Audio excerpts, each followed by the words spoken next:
It is my great pleasure to be here with you all. I am a coach and I'm also a hypnotist. And why? Because in my 10 plus years of training women to get bolder, braver, and better paid, I have learned that when we question our worth and when we feel we're not good enough and when we feel that somehow we're a fraud or when women experience imposter syndrome, I have realized that's just a terrible trance that our flawed society has induced in us.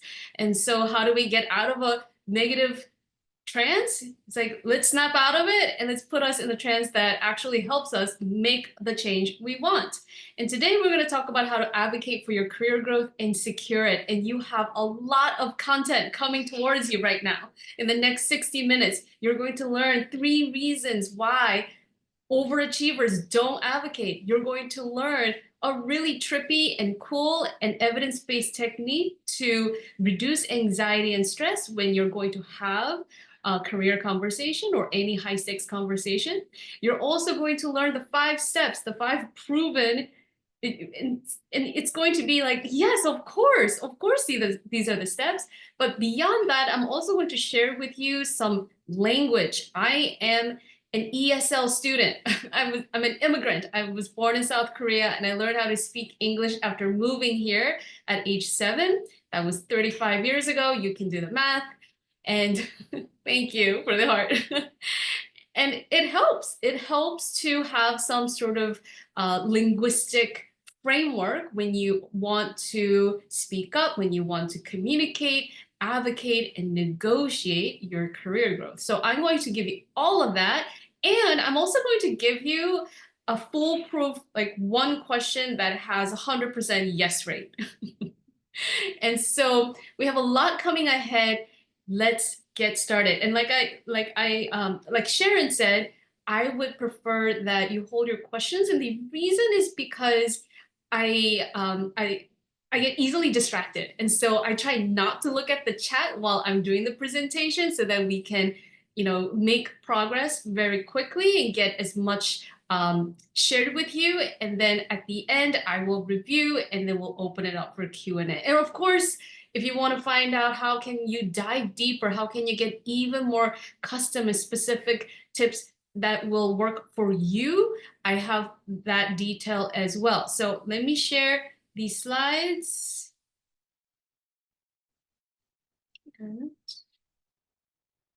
All right.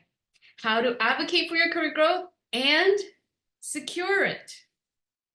How do you know this will work for you? This will work for you if you find yourself to be in the overachiever's dilemma. Overachievers, what do? We overdeliver, we overcommit, we overthink. And on the other side of that is we also have the tendency to undercommunicate our wants and our wins.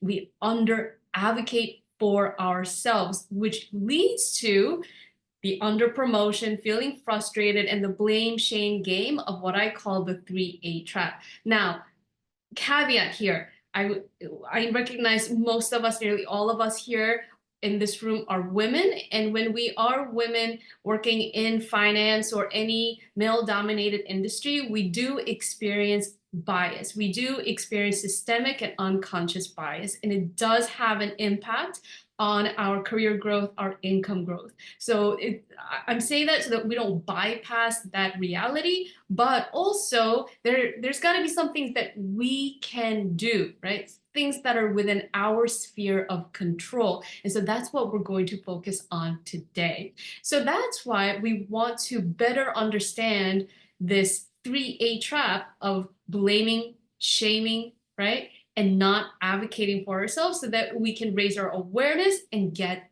past it. What is the 3A trap? The 3A trap, The 3A trap is a trap of myths, half-truths, and lies. And this is an adaptation of something I learned from William Ury. William Ury is the person who basically co-wrote the book on mutual win negotiation. And according to William Ury, there is the 3A trap when you are conflict averse. But then I thought, well, what do women do? What do high achieving, overachieving women do? We have a tendency to avoid advocating for ourselves because we have been taught, we have been socialized. Our parents and the older generation drilled into us that you got to keep your head down and do good work. And that's how you're supposed to get rewarded. You're not supposed to make waves. And the reason why I added this tiara emoji here is because, according to negotiation scholar Carol Frolinger, this is a syndrome. This is a phenomenon a lot of women, as well as people who are not women, and also folks who are of marginalized identities, we often find ourselves in this tiara syndrome. Tiara syndrome is when you think if you keep your head down and do good work, some benevolent, all-knowing authority figure will place a tiara and reward you with the recognition, promotion, and the raise. And we all know that doesn't work. It doesn't work that way. It works in 90s Disney fairy tales, and we don't live in the 90s Disney fairy tale.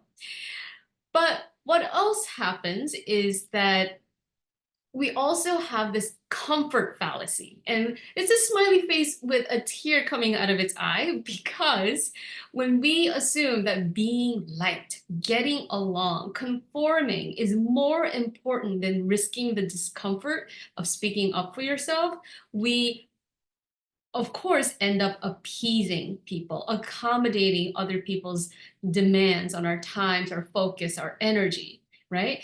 And so it's like almost like people pleasing. And what is people pleasing?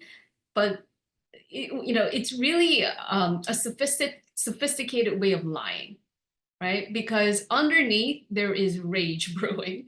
You keep doing things in a way that ensures the comfort of others at the price, at the expense of your own truth, at the expense of your growth. Your rage grows, and eventually you end up blowing up or attacking, often yourself, right? And I think that is one of the insidious impacts of gender socialization. Women are more likely than other genders to beat ourselves up and make ourselves wrong and tell ourselves, if I can't do it perfect, then I'm failing. If it's not an A plus, if it's not, extraordinary, then I must be failing. And if I'm gonna fail, I might as well not ask, because I'm too busy beating myself up. So you keep avoiding, appeasing, attacking, avoiding. You see how it becomes this vicious cycle, the 3A trap of myths. But let me give you a little bit more detail. How can you identify the 3A trap in your career? Here are some of the most common symptoms of being inside the 3A trap. You habitually cut yourself down. You make yourself small, or you rationalize your behavior as being humble, in quotes, because it's not really humility. It's conforming to a gender bias that doesn't actually make you feel good, right? Also, you don't ask to lead meetings. You don't ask for support or the resources that you do know you need. You don't have informal conversations about possible career trajectories, about the future growth of your team, your organization, your industry. You don't have informal conversations directed toward future opportunities. Or you say yes to grunt work when you don't want to, right? That is classic comfort fallacy. Or you make veiled threats or demands. I'm going to be completely honest, horrified at some of the stories that executive women have shared with me about how, I'm going to be totally honest, the younger generation have tried to negotiate their career growth. And basically what they do is they just make threats. It's like, I'm expecting you to do this for me, or I'm going to walk, right? And that doesn't really work. And yet, when you think advocating for your career growth, negotiating your promotion is about making threats, making demands, or approach it as a zero-sum game, right? You're approaching this as, winner takes all. It doesn't work that way. You're probably in a perfectionist fantasy. Another thing a lot of smart people do is they wait until the annual review.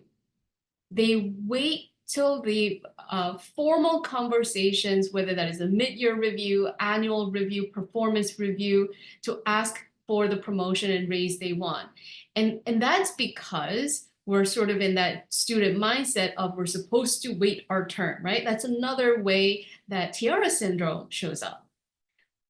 But you're in the financial industry, so you know that budgets are decided way ahead of those annual or performance reviews. Yes, I see some heads nodding. So you got to be smart, you got to be strategic, you got to front run those conversations.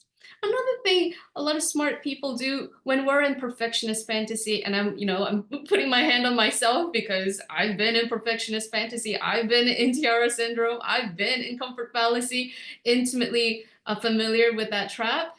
You also, once you have asked, once you have initiated that conversation, easily concede or give up if you don't get an immediate and committed yes.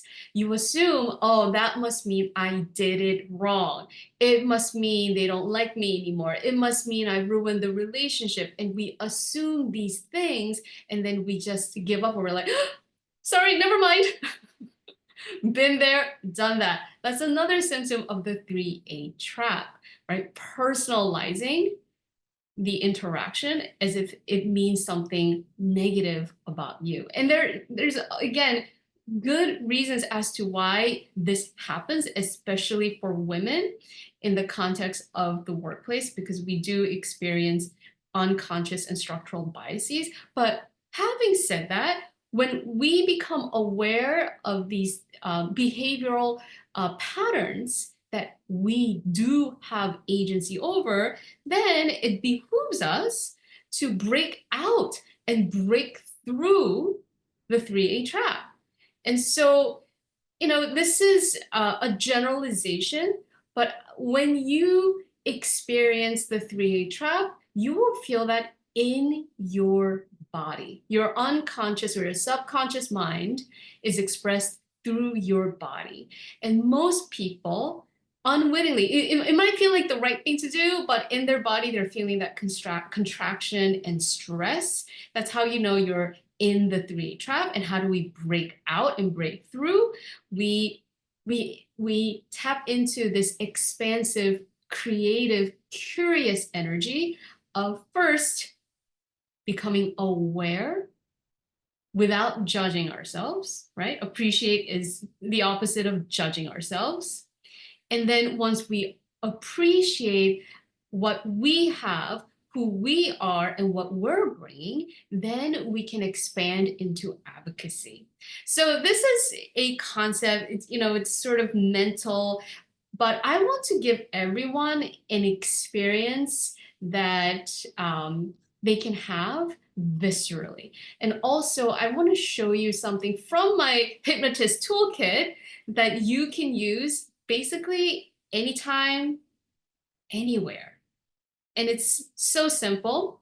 I want you to think about the conversations you may want to have in the near future, whether that is with a mentor, a champion, a supervisor, a client.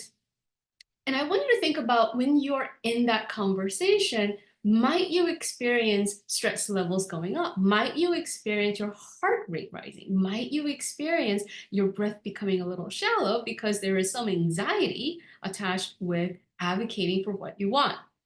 And what can you do when you're there?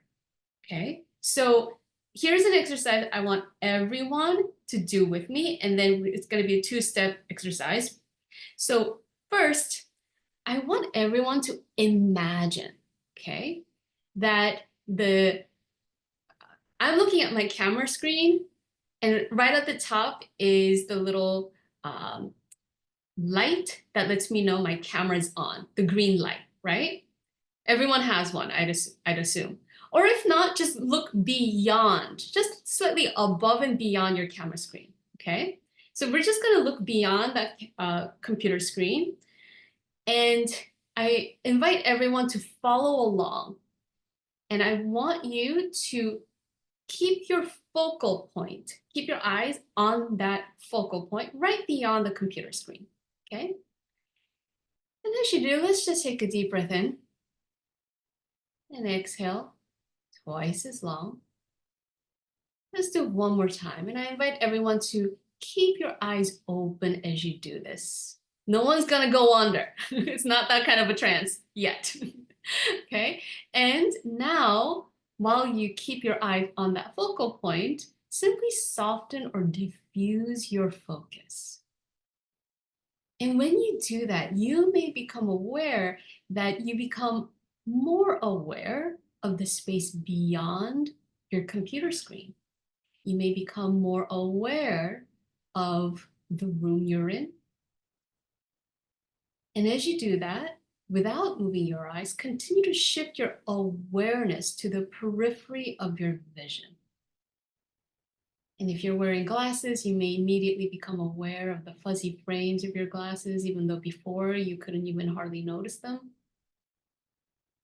And as you continue to breathe, notice what other sensations you become aware of. Do you become aware of the temperature of the room, the ambient noise in the room? And notice what happens inside you as you continue to extend that awareness to the periphery of your vision, almost as if you can feel the energy of the space behind you. You also notice that you become even 1% more grounded than before, or 2% more calm than before, right? And now, as you do that, just imagine that the focal point is the third eye point of the person you're talking to. Maybe it's your boss. Maybe it's somebody you work with or somebody you want to work with. And you're just focusing right there on their third eye. And so you are fully engaged. You can hear everything they're saying. You're also reading the room. You can feel the energy of the room that you're in or the Zoom room you're in, but you're just calm. Cool. So I'm going to trust that everyone did this with me. And now I want to, you can bring your focus back to me or back to the screen. I want to show you one more variation of this that has been proven to work by Dr. Amy Cuddy at Harvard University. What you can do is you can even, I'll do it right now. I'm just going to stand up. You can stand up, right? And this is something you can do in private ahead of a high stakes conversation or even after it. You can stand in a power pose, right? With your feet slightly wider than your hips width and your hands on your hips so that there's ample space underneath your armpits. And then you can shift into peripheral vision. And I encourage everyone or anyone who wants to try this with me to do it with me. And studies have shown what this does. Even if you do this for like 60 seconds, right? Or up to 2 minutes, it can down-regulate your nervous system so that you go from that stress reaction to a parasympathetic nervous system. It can increase testosterone. We all have testosterone, which is associated with assertiveness, and it decreases cortisol, the stress hormone. It can also improve your emotional regulation, that presence you bring to those conversations, and your overall cognition, your ability to think on your feet. So peripheral vision is great, something that you can do even sitting down, even when you're on a Zoom session or in person. And this power pose with the peripheral vision is something that you can do before or after you have that conversation, something that can help boost your confidence. Okay, cool. So let us proceed. With that in your back pocket, let's talk about the 5-step framework. Here are 5 steps you want to take to break out of the 3A trap. Take stock of your contributions. Articulate the benefits of what you do, benefits to the other side, benefits to the organization. Have future-oriented conversations early and often. Make specific requests, and finally, get curious, not furious. Here's what I mean. When we are overachievers, we are so busy getting things done that we have a tendency to hyper-focus on what just got done and what hasn't yet got done. I want to see people raise your hand if every day you write a list of things you haven't yet got done. Okay, I see some hands. I mean, I'm raising mine, right? And we don't often slow down to take stock of the work we have accomplished, the growth we have achieved. We don't often slow down to celebrate our contributions. And that's why in my coaching practice, this is one of the first things that we do in every coaching session. Like, okay, what are you celebrating? What do you want to give yourself acknowledgement for? What is going well? And when you take stock of your contributions, this is not a place for judgments and being nitpicky and saying, oh, that could have gone better like this, or this hasn't yet gone done. No, we take stock of the facts, evidence, data. In financial industry, you want to take stock of, yes, here are the reports, the statements, the financial statements, the meetings, the decisions that got made as a result of my contributions. Plus, so that's the factual quantitative approach. Plus, you will also want to engage your right brain, right, by stepping back and assessing the whole picture. What is the bigger picture of your contributions? How has your contributions impacted the overall mission, goal, operation of your team, your organization, or for your client? And when you take stock of your contributions, you want to think strategically about how to articulate the benefits of what you got done for the other side. And so here are the questions you want to be asking yourself. Okay, I got this, FP&A report done. I got these, I'm trying to think of things my clients have told me. I also used to be in finance for a little bit. So here are the reports I generated. Here are the projections I have made and shared. And here are the summaries I provided. Okay, great. So there is the immediate benefit of getting things done, right? But don't stop there. Ask yourself, what does this enable? What is the higher up, the organization as a whole, what will they be able to do because of that projection, that report, that meeting, that decision? In other words, what is the ripple effect of this contribution? And you want to think not just here, but beyond, into the future. Right? So a client of mine, she is a finance manager at a company, and she worked in corporate development. And so she was generating these, she was assisting accounting with the financial statements, but beyond that, she was assisting the CFO in terms of assessing potential acquisitions, right? And at the same time, she had an eye on how to help the organization improve its balance sheet. And so she's like, yeah, I mean, that's just what I do. But I'm like, okay, but tell me what that enables. What becomes possible as a result? Well, that makes our stock more valuable, more attractive to shareholders. And we want more stock, more investors to buy our company stock. And when more people buy company stock, that improves our capital situation, and we can improve our overall operation as a result. Okay, so in other words, keep asking yourself, okay, what else becomes possible? Who benefits? What's the bigger picture, right? Every work, every contribution you make is like this little drop in the water. It ripples out and creates benefits for your team, your organization, okay? So once you have assessed the benefits, you want to make sure you're having conversations early and often about the future. And again, we want to make sure that we're front running decision-making processes, budget decisions.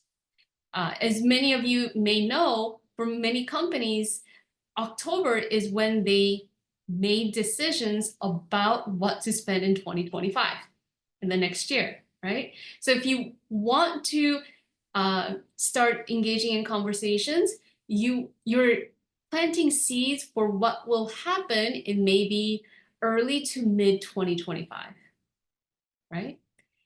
And you want to think about both people who are simply allies, people who are your friends, people who have insights into how things are done within your organization or within your industry. You also want to think very strategically about who the decision makers are and who did they go to? Who did they talk to? Who are the influencers? Who has the ear of those decision makers? I once worked at a company where, it seemed like the CEO, it was a small tech company. It seemed like at a 20-person company, the CEO would make all the decisions. But if you really knew how they operated, you noticed that the CEO almost always consulted the CRO before they made any decisions. So the real influencer there was the CRO. So you wanted to get, your idea bought in with both the CRO and the CEO ahead of formal decision making. And in fact, there's a great book called Political Savvy.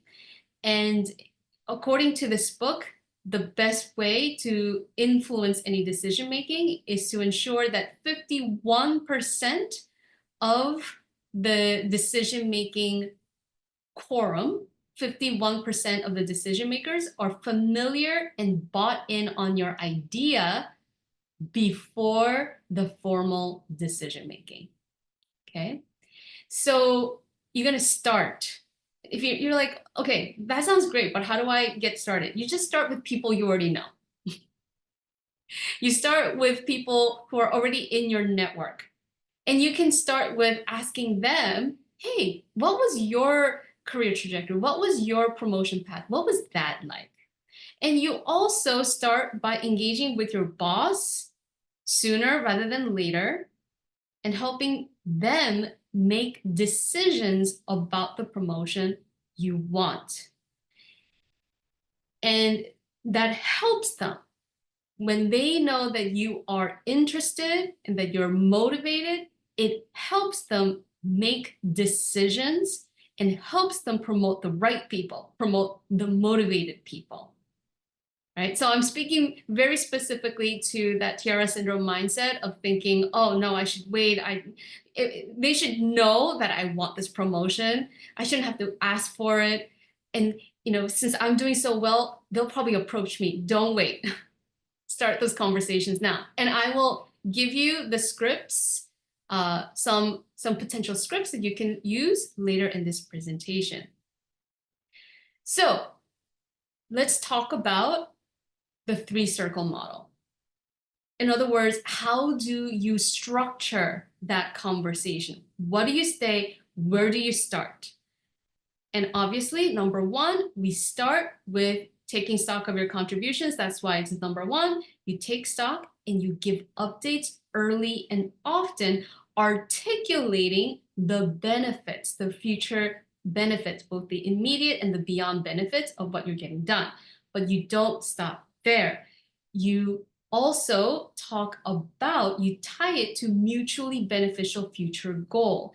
And when you think about what is the mutually beneficial future goal, in other words, what are our shared interests, you want to make sure that you are approaching this from being aware of the bigger context.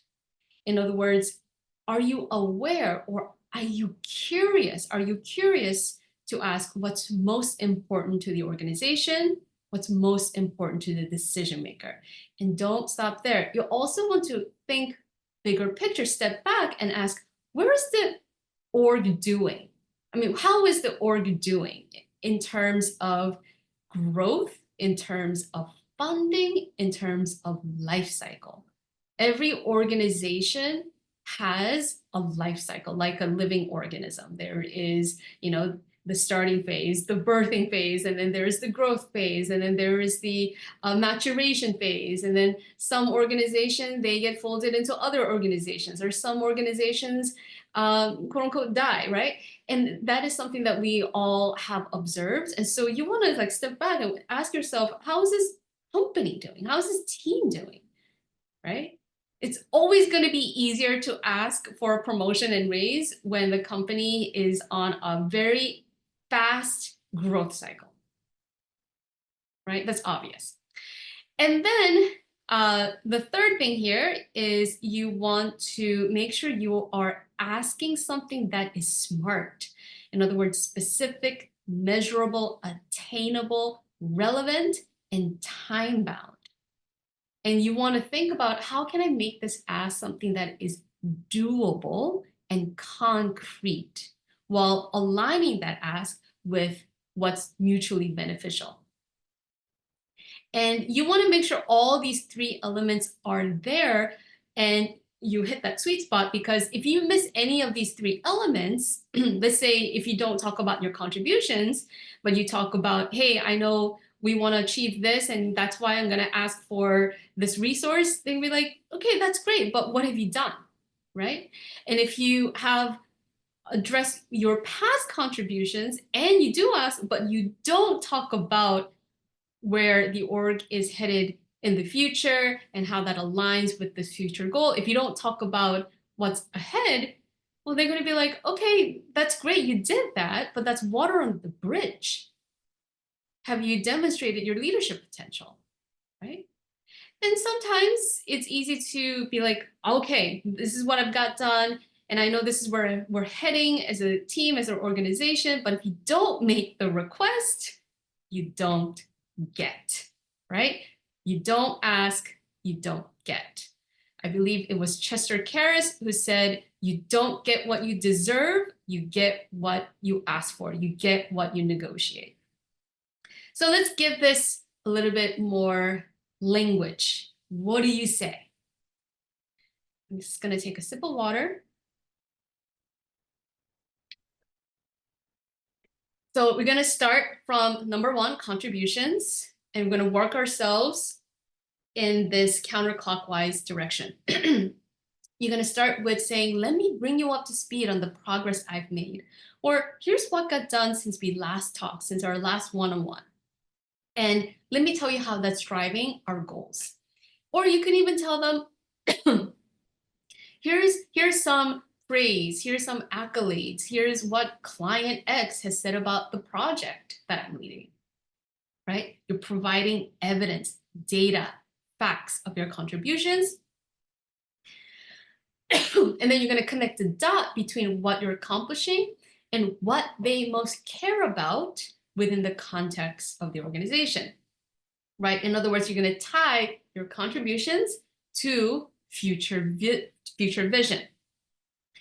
Once you have told them about what you've got done, you can tell them, I also have ideas on how we can meet and exceed our goals faster, or, with the resource that I'm asking for, I can help solve the problem of why, whether that is needing to shore up our balance sheet or needing to improve our stock price, so that we achieve the goals that we share. And in this example, I said, with X, I can solve the problem of Y, so we become our client's preferred solution provider, right? Every time you advocate for your career growth, you want to highlight that you are bringing your leadership, that you have ideas, that you're presenting solutions to shared problems that will delight your decision maker. When you do that, people who are making the decisions will say, thank you. Thank you for speaking up in this way. And before you get to the smart request, I put a big question mark here because this is where you can ask that one foolproof question with 100% yes rate. In my experience with my coaching clients, when they follow this framework, right, of articulating, summarizing their contributions, presenting a future vision, right, something that addresses the mutually shared goal, and they ask this one question, almost 100% of the time, I haven't heard of any client getting a no when they ask this simple question, okay? And that leads very smoothly. It transitions beautifully into your ask. Okay, you ready for it? All right, here it is.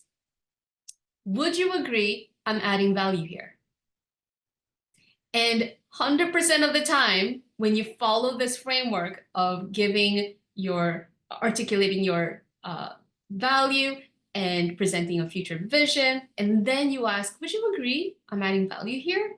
100% of the time, my clients get yes. Yes, you are. Right? And that is both a confidence booster for yourself, but it means that they are bought in on you being somebody who adds value to the organization. And that's when you can say, I'm glad you agree. That's why I'm asking for you to support me in being considered for this promotion. That's why I'm asking for this perk, or that's why I'm asking for your help with this particular resource. And then you can ask, what are your thoughts about that, right? Because you're enlisting the other side to help you. You're enlisting them as an active ally. But if for whatever reason you don't get a yes, it's okay. It's not a sign anything has gone wrong. It's just an opportunity for you to get curious, not furious. And at any time during the self-advocacy process, you encounter any sort of pushback or something less than a yes, you don't fold, you don't give up, you don't beat yourself up, you don't say I failed. No, none of that. You get curious, not furious. And how do we do this? You ask open-ended questions that start with what, how, where, when, who, as well as why, right? So here are some sample questions. What would need to change so that we are aligned on what's most valuable? Or what specific milestones, what specific and measurable milestones can I work towards so I can demonstrate I'm ready? And if you ask this, make sure to also document, right? You be the person who document, okay, here are our agreements on the specific milestones. So that when you engage with curiosity in this way, you can assess the facts versus jumping into assumptions about what you perceive this to be. And also, when you ask these questions, you get to learn what's actually negotiable and what's not. Working remotely 4 days out of the week may not be negotiable if your company has a return to office policy and they want everyone to work in the office 3 days out of the week, right? But it may be negotiable to ask for professional development funding so that you can attend the conference you want to go to, right? So you can get creative by asking open-ended diagnostic questions that start with a W word. My mentor said, form your mouth into a W. Who, what, where, why, how, right? Okay, cool. So in summary, let's keep in mind that advocating for yourself is a practice. And so the more you practice, the more you build your muscle, the more progress you make.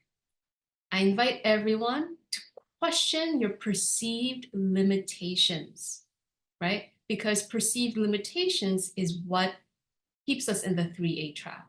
This builds self-leadership. Take stock of your contributions and that impact, the benefit of your contributions, because this will build your self-confidence.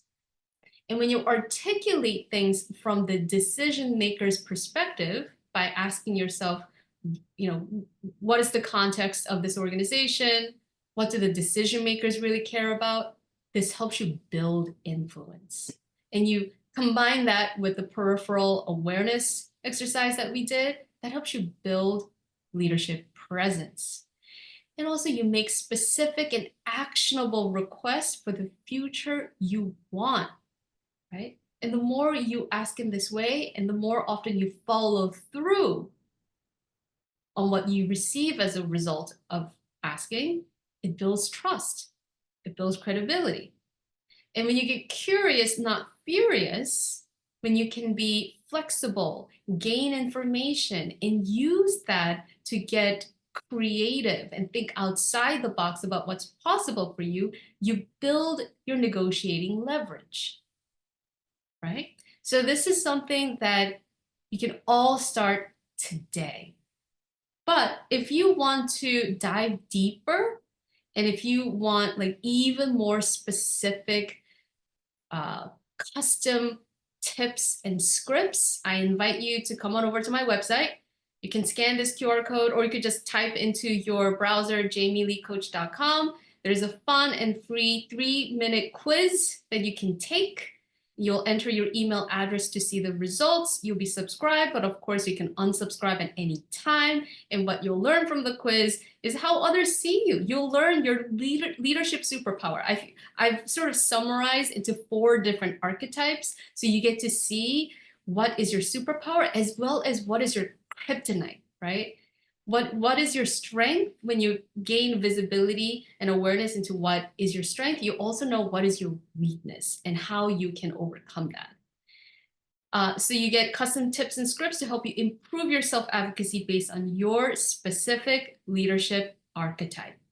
So that is the presentation. I'm going to stop sharing. And if you have any questions about what I do as a coach, as a hypnotist, you can email me at jamie@jamieleecoach.com. And of course, you can also connect with me on LinkedIn. All right, so I'm going to stop the share for now and look at the chat for questions. Jamie, we don't have any questions in the chat as of now. I think people were holding them for the end. So I guess folks are welcome to either put your question into the chat or raise your hand or just take yourself off mute.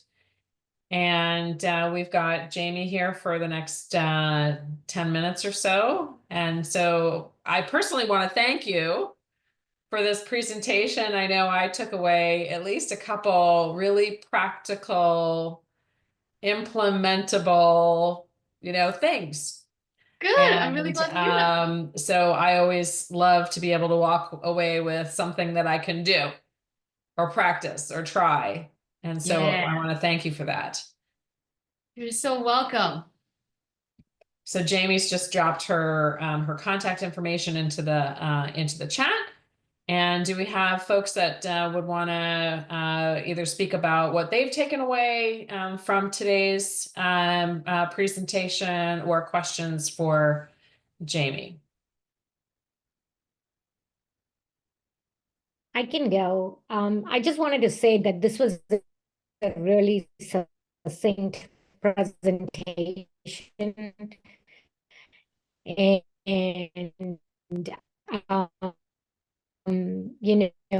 I think a lot of things that with what said, and I really like also the exercise that you did. I think that was pretty cool, and I'll be interested in seeing how I can utilize it going forward. And I think one of the things that I think about as women is I don't believe we are as mindful as men are when it comes to career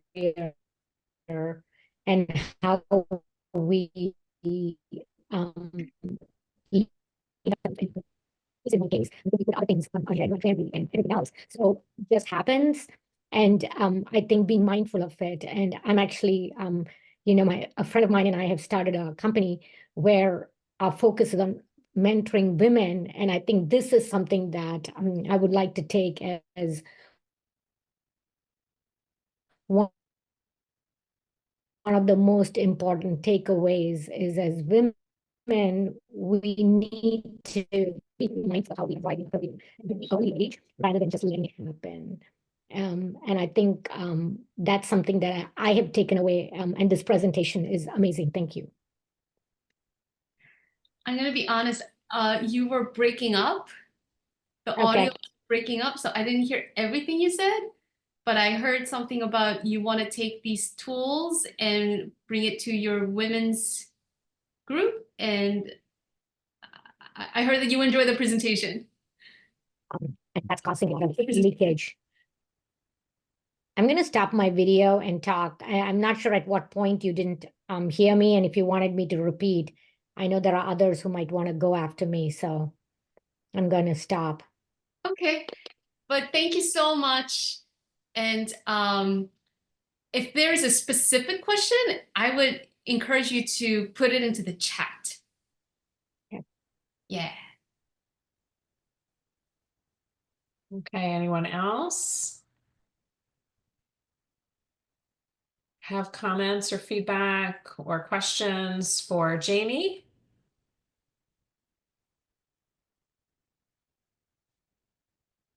Okay, Lana has one. Yep, Lana has one. And I know Can you she's, hear me, Jamie? there you Yes. go. Am I loud and clear? Yep, Yes. we can hear you. Okay, great. I have a very specific question about controlling your narrative. I think I heard this in one of the TED Talks that, especially for women, we have certain stigmas in society. And as an ESL person, that was my heart to you. It's always kind of, I wear it with originality, but it is very frequently held not as accolade. Let's put it this way. So, and on one of the TED Talks, I heard that one of the things we can do to assist our personal brand is to control our narrative in the workplace. And that is communicating your strengths on your greatness objectively to the people we collaborate every day with, saying, I am, me, I'm very, strict about certain standards, or for example, I'm always thorough and I will deliver what I promise. So you kind of control what people think about you. If you don't actively do that, then people will create a narrative for you, and that might not be what you wish. Could you give us some feedback on that? Absolutely, Lana. You cannot control other people's thoughts. You cannot control other people's narratives, but rest assured, 99.9% of the time, other people are too busy thinking about themselves. So you can't control other people's narratives because most of the time people don't even know what they're thinking, right? There's a lot of unconscious processing and default thinking that happens that we're not in control of. And most of the time people aren't even in control of themselves consciously, right? And I know I said I'm a hypnotist, but even as a hypnotist, I can't control other people's narratives. That's not what hypnotists do. At the end of the day, what's most important is that you have more influence rather than control over your own narrative of yourself. And the reason for that is because that's the only place you have some agency, some control, and that's the only place you can create impact and change that's meaningful for you. Yeah. It's never going to be your fault if someone doesn't like you because you are a former ESL student or an immigrant or a person of color or woman, all of which I am, right? It's never going to be your fault if people misunderstand or underappreciate you or underestimate your potential because of that. That's their loss, right? But if you do encounter that, what's in your control? Voting with your feet. What's in your control? you know, going and finding the tribe that will celebrate you, that will celebrate your differences, right? And again, at the end of the day, the only story that's in your control is yours. So you get to tell yourself, okay, those people get to be wrong, but I know what's right within me is believing and trusting in my potential. Thank you. You're welcome. Thank you for that question, Luana. Yeah, this is a great question. Okay, RT says, how do you temper considerations, comparisons to other women, particularly those who have catapulted early or multiple times with the advocacy and existence of personal, externally well-placed advocates?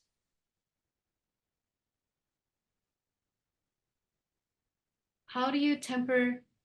Oh, okay.